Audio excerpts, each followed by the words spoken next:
Big game in Starkville. Tennessee at Mississippi State. Saturday, 4:15 Eastern kick, 3:15 local. SEC Network. Oh, let's set the table. This could be a 5-Chalai Classic out of nowhere. I'm calling at least 4 Chalai on this game. This is Joey on the road. It could be the name of a documentary. Joey Aguilar here.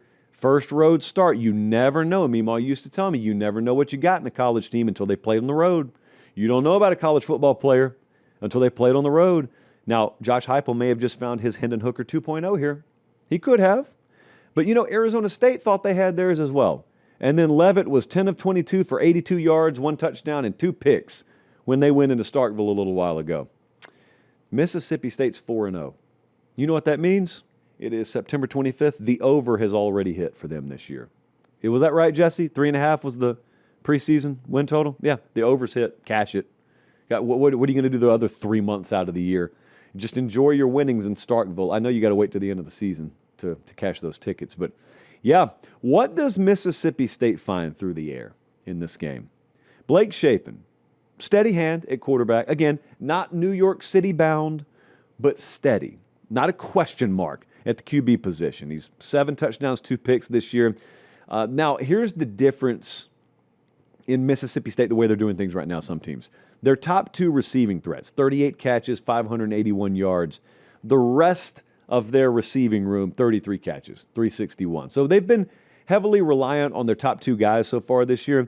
Tennessee, because you've got that Georgia result baked in and the Syracuse result baked in. They faced Gunnar Stockton, Steve Angeli prior to his injury. Tennessee's 126th in pass yards per game allowed. Pretty good pass rush, though. There's kind of a detachment right now. Tennessee, they can get to the quarterback. They can pressure the quarterback. They can push the pocket, but they face 2 good quarterbacks who have stood in there and said, all right, I see you in my face. I see guys down the field as well. Mississippi State in that Arizona State game, if you didn't watch it, it's not like they just moved the ball up and down the field consistently. What they did, though, is they hit 3 big plays through the air that won them the game. Tennessee is 132nd defensively in explosive pass plays allowed. That's the formula.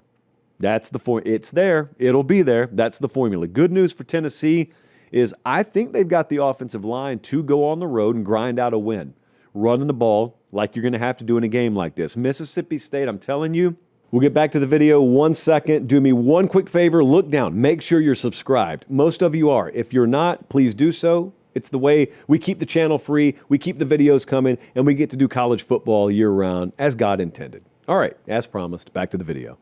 I know most of you hadn't watched them. That's why I watch them for you, so you don't have to, but you should. You can score on them, but you're not scoring in these 3-4 play drive type sequences. They are totally happy going umbrella on you, and if you go 10, 11 plays on us, that's okay. It's not the end of the world. That means patience. That means consistent, good decision-making. But if you can run the ball, it makes it a lot easier. Tennessee's got a top 30 rushing offense right now. MSU about 65th, 70th, somewhere in there against the run. Arizona State, I cannot get this out of my mind. They got down early, pretty big, against Mississippi State, and then they ran it to get back in the game. 30 of the next 38, something like that, plays were run plays. So, Tennessee, nobody is perfect, okay? There is a crack or two in everyone's profile.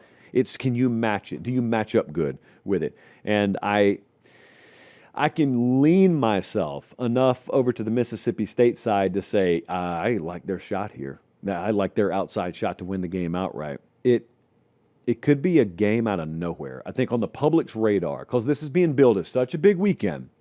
And this is that afternoon window, right before the primetime games. This game is ending as the big games late are starting. And I could easily see, Bama and Georgia kicking off. And Penn State and Oregon are kicking off. And you find yourself doing something you never thought you'd do. Flipping back and forth to Mississippi State-Tennessee game during the first quarter. Because it's that wild in the fourth quarter. If Mississippi State wins this, buddy, a lot of people are going to learn Jeff Lebby who have never learned Jeff Lebby before. And if Tennessee loses this game, big-time Notre Dame vibes. Because Tennessee's not going down there and getting blown out, so if they lose, it'll be a really close game. And you'll find them having lost to Georgia at the gun. You'll find them having lost to Mississippi State on the road, just a contender out of nowhere. And, You're saying, I feel like we got a really good team. Oh, crap, we got 2 losses. Well, that's kind of what Notre Dame's saying right now. And Notre Dame may have 3 losses by this point. Let's take a look at what the model thinks. FanDuel paints this now as Tennessee minus 7.5. You will recall we got this game earlier in the week as a best bet. I've loved Mississippi State all week.